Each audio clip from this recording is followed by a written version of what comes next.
Amis fermiers, amis fermières, bonjour, bienvenue à la ferme, bienvenue sur Cocotte TV. Aujourd'hui, je vous présente le CuPad MK85. Alors, je vais vous demander une minute de silence.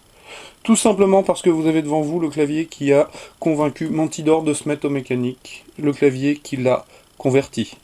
C'est quand même pas négligeable.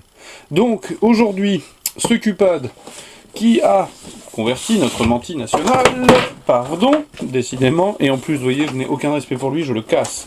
Le voici, le voilà. Donc il s'agit tout simplement du MK80, soyons pas plus royalistes que le roi. Seulement, celui-ci a la particularité donc d'avoir du rétroéclairage rouge, comme vous le voyez, et surtout d'avoir des switches rouges. Alors, comme d'habitude, chez CuPad, la boîte nous donne tout un tas d'indications, il est programmable mécanique, il y a des ports audio, NK Roller, les Keystroke, donc 50 millions de frappes, etc., etc., et je vous en passe, et des meilleurs. 2 ans de garantie, les touches multimédia, les petites illustrations qui vont bien sur le bord de la boîte, hein, voilà, je vous les montre, et je pousse tout ça, je passe directement au clavier, ce qui est le plus intéressant. Alors, dans le bundle, on va trouver rapidement le petit fascicule de démarrage rapide, un képuleur et un petit set de 4 touches orange, pour le style, le CD de pilote MK85 et le clavier en lui-même que je prends, que je pousse. Et c'est pas le clavier que je pousse, pardon, c'est la boîte que je jette par terre comme d'habitude. Voilà, hop, et je le sors de son emballage plastique. Voilà. Je pousse tout ça. Bien évidemment, le CuPad est un clavier vendu avec un repose-poignet, comme vous le voyez. Alors, We Love Gaming avec le rappel CuPad, donc c'est tout de douceur revêtue, hein, du soft touch pour ne pas le citer. Voilà, avec les petits patins qui sont en dessous, etc. Donc les fameuses petites pattes qui cassent, hein, puisque j'ai le MK80, et les pattes sont déjà cassées. Vous le mettez une fois, le repose-poignet, et vous ne l'enlevez plus jamais, sinon ça vit pas très très longtemps. Alors, le clavier en lui-même, pardon. Donc un clavier avec des touches profil normal, un classique sur un mécanique, c'est dans l'air du temps, puis surtout c'est obligatoire par la technique employée.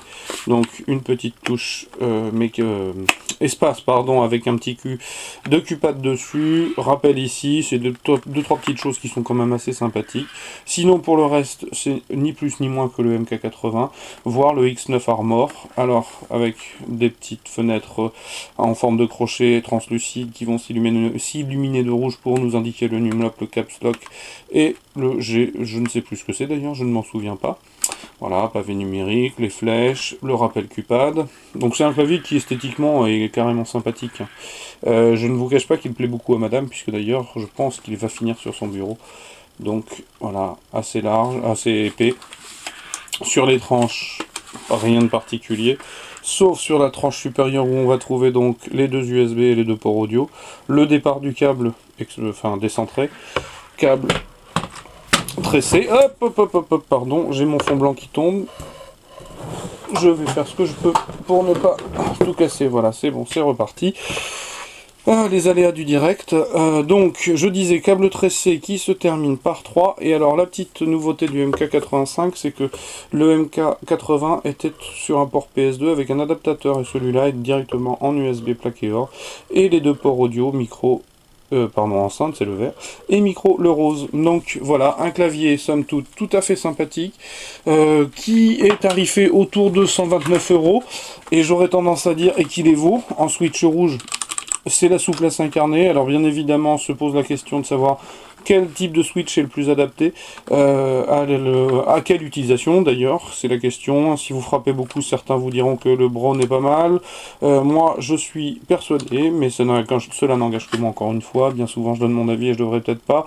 Pour moi, le rouge est le switch qui est le plus pratique, tant pour taper que pour jouer. Maintenant, c'est un switch qui nécessite de votre part d'être particulièrement précis dans votre frappe, parce que c'est tellement souple que si vous effleurez la touche d'à côté, elle descend en même temps, il n'y a aucun problème. Donc certains avaient l'air de dire que avec du rouge, les erreurs de frappe étaient plus nombreuses qu'avec le brown, voilà, donc le marron, hein, pour ne pas faire l'anglais. Le noir reste à mon goût trop dur, et le bleu beaucoup trop cliquetis. Même si en termes de sensation, il est tout à fait sympathique. Il se dit que le bleu est très bien pour la frappe. Voilà, moi je vous dis ce que j'en pense. Je suis pour le rouge, mais cela n'engage que moi, je le répète. Voilà. Donc je vous invite à revenir lire le test écrit sur la ferme très bientôt. Et je vous remercie en vous souhaitant une bien bonne journée. Au revoir.